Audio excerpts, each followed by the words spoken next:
doubt there was a good event. We came into the keynote rumoring a notchless display, sort of, a rugged Apple Watch, and the axe to fall on the mini iPhone. And all these things happened in the event, and so much more. So let's dive into the announcements and my take on the products and software announced. The first announcement, which admittedly I missed due to not waking up in time for the 5 AM event start here in New Zealand, was the Apple Watch Series 8. Don't worry, I researched the facts. It looks exactly the same as the Series 7, because maybe it does look the same. The new features are a temperature sensor, crash detection, and a compass backtrack feature. Nothing else really. Everything else is software with the new watchOS 9, like sleep stages, heart rate zones, custom workouts, etc. For the first time on cellular Apple Watches, you can roam internationally. There's a new low power mode which can give you up to 36 hours of battery life, which is insane. Now fair, I have a Fitbit that could do 36 hours, but this is a smartwatch, not a fitness tracker. Let's dive into the car crash detection, which is pretty cool. It detects it based on telemetry and barometric pressure changes based on an airbag deploying. Once it recognizes a crash, it will call the emergency services within 10 seconds and give your GPS location to them. It will also notify your emergency contacts. And speaking of this compass backtrack feature, which was unveiled with the Apple Watch Ultra, it doesn't appear on the Apple Watch Series 8 product page, but it does show on the compare page. And it shows for all three watches, the Ultra, Series 8 and SE, which backs up my thinking that this is all software features. And speaking of the SE, it has finally been upgraded, but not much. Basically the only update is to the processor. It was upgraded from the ancient S5 SoC to the brand new S8 SoC found in the Series 8. Nothing else. It uses the same old heart rate sensor, it doesn't have ECG or the blood oxygen sensor, and it has the same 1000 nit display with the same old bezels. It doesn't support fast charging either. This is the lowest spec Apple Watch that you can get right now, and now the old Series 3 is gone. Good if you're upgrading from a Series 2 or 3, but not if it's newer than that. The Apple Watch Ultra was the rumoured rugged Apple Watch that may have been named the Watch Pro. Apple says that it can survive temperatures minus 30 degrees Celsius or 130 degrees Fahrenheit. Apple says that it was built out of aerospace grade titanium. I'm assuming this is an Apple PR team creation, which I will get onto soon. It is the biggest display ever in an Apple Watch, measuring up to 49mm. This is massive. The biggest normal Apple Watch size at the moment is 45mm, and pictures from media at the event say that it is huge. Unlike other big watches that are tapered, the Watch Ultra has a flat design which doesn't make it smaller. And since 49mm is the only size, people with smaller wrists may be unable to wear one. There's a super cool new technical watch face, which if you turn the digital crown, it enables a red watch face and night mode. Pretty cool. There's some new bands, an alpine loop with a woven band, an ocean loop which fits over a wetsuit, and a fitness loop for athletes. On the right side, the side button and digital crown sticks out more, and the digital crown has grooves which are designed for people wearing gloves. On the left side, there is a new action button which can be customized to perform certain actions, for starting a workout with precise timing, or to start a dive. Did I mention that Apple Watch is now a dive computer? Apple partnered with Huish Outdoors to certify the Apple Watch Ultra to the EN 13319 standard, the international standard for dive computers and gauges.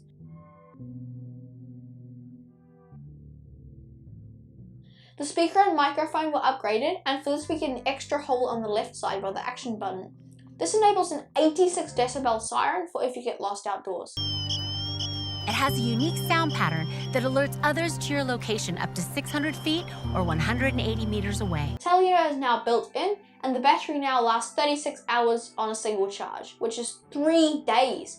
And you get 60 hours on an extended charge on low power mode.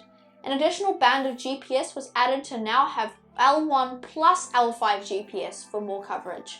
It costs $7.99 USD, which is a lot cheaper than lots expected. Some expected it to cost $9.99 USD.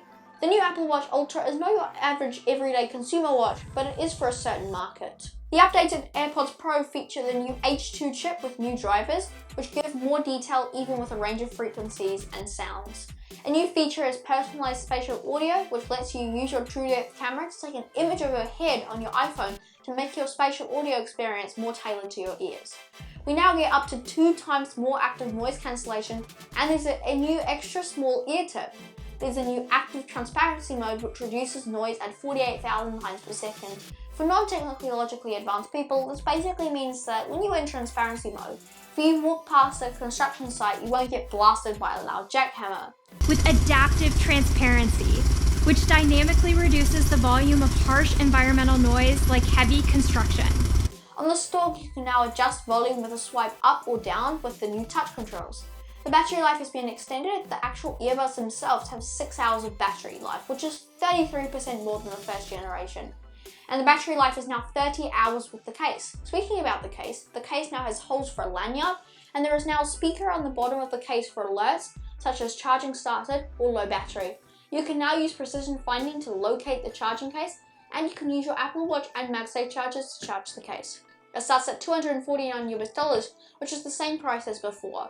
Now, I've never owned a pair of AirPods, but I would assume that this would be a great pair of earbuds to have, especially due to the fact that the original AirPods Pro were really good and they've only improved on the originals. Now we move on to the iPhones. Let's start with the normal iPhone 14. We have a 6.1-inch iPhone 14 and a 6.7-inch iPhone 14 Plus. The mini iPhone is gone, folks. Despite the mini making up 25% of Apple's offerings, it only made up 5% of their sales in the first half of January 2021. It has instead been replaced by the 6.7-inch iPhone 14 Plus. Previously, this size was exclusive to the iPhone 14 Pro Max, so this opens up a whole new market. The new iPhone 14 features the same chip as the iPhone 13 Pro, but with an extra GPU core. Apple is so far ahead that they're sort of like, we're not even gonna make another chip because we're so ahead of the game.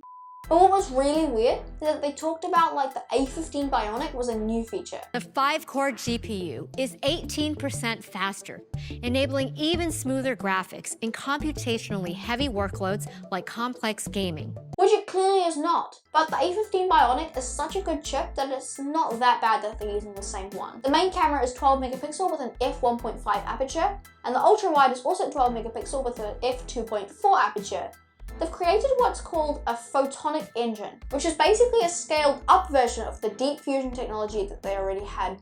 But this allows for 2.5 times better low light photos on the main camera, and 2 times better on the ultra wide camera. The new front camera is also 12 megapixels, and it features autofocus, an f1.9 aperture, and a 38% low light improvement. Moving on to video, there's a new action mode, which is basically a software-generated gimbal. Uses the full sensor with more overscan and advanced roll correction to make video look incredibly stable when you're in the middle of the action.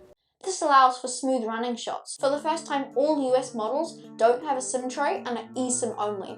There's a new car crash detection feature, which I already mentioned with the Apple Watch. It can detect up to 256 Gs and can alert emergency services and emergency contacts for you. It's on the iPhone and Apple Watch. Another cool emergency feature was also released, and it's a cool one: emergency SOS via satellite. The iPhone 14's antennas can connect to satellite frequencies via a user interface to help users point their iPhone at satellites.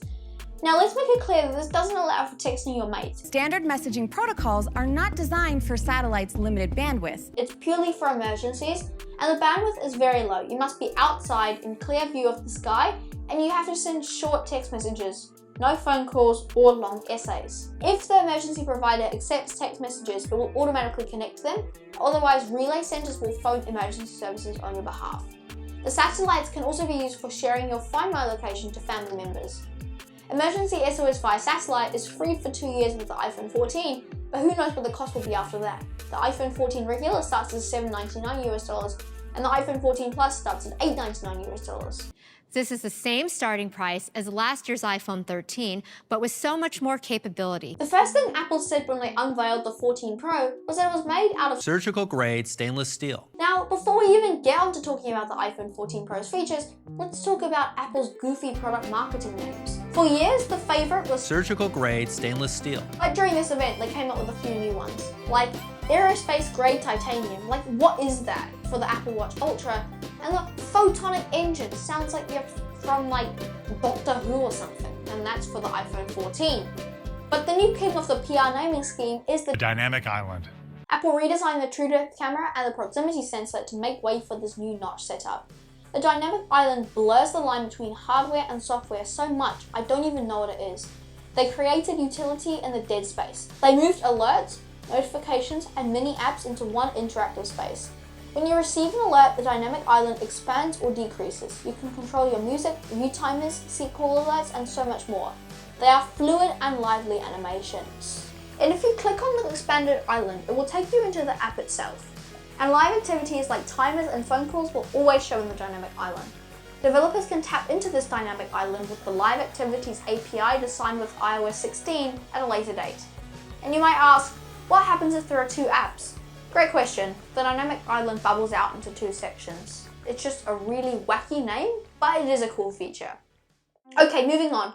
We have the same sizes as last year, a 6.1-inch display on the iPhone 14 Pro and 6.7-inch on the iPhone 14 Pro Max.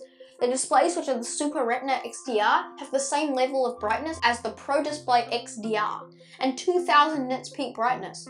The always-on display now goes to a refresh rate of as low as 1 Hz. We have the A16 Bionic chipset with nearly 16 billion transistors. It's a 6-core CPU with 2 higher performance cores and 4 high efficiency cores. We also have a 16-core neural engine and a 5-core GPU with 50% more bandwidth. In fact, A16 Bionic is the fastest chip ever in a smartphone. The camera is 48 megapixels with a quad pixel sensor, which is 65% larger than the 13 Pro. There's a 2 times improvement in low light photos. We can now go beyond the fixed 3 camera system, as there is now a 2 times zoom between 1 times and 3 times. This is the equivalent of 4 Pro camera lenses. Apple ProRAW now also shoots at 48 megapixels. The ultra-wide camera was upgraded to 12 megapixels with an f2.2 aperture. Cinematic mode also gets an update and can now shoot at 24 frames a second. The iPhone 14 Pro features all-day battery life and all the features of iOS 16 such as car crash detection, emergency SOS via satellite, and others. It starts at $999 USD for the iPhone 14 Pro, and the iPhone 14 Pro Max starts at $1,099 USD. That's a whopping price. Now, these are really expensive phones, however some professionals just need this amount of power. And people will buy this phone. The iPhone Pro is so good you could basically do anything with it. So that was it. Far out. Some of the announcements were so futuristic. But whether the event's announcements were worth it, I'd say that if you are upgrading from an older generation, then yes, these are worth it. But if you have the latest products already, wait a bit more before you upgrade. Save your money and the planet. macOS Ventura video coming soon. See you in the next video.